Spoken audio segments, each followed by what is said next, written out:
How to request for money in PayPal business account. So it's pretty simple. Open your PayPal, make sure it's the business account, and on the first page you will find the request money icon. Simply click that. If you don't have this quick access here, click on pay or get paid, and on the right find the request money. Here enter the name, username, email, or the mobile phone, and then click on next and select the amount which you want to request and type here what this for. You can let this blank and you can add someone else.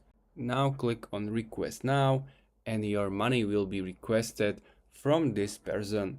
Another way how to request money, you can go back and here you will find more ways to request and create an invoice.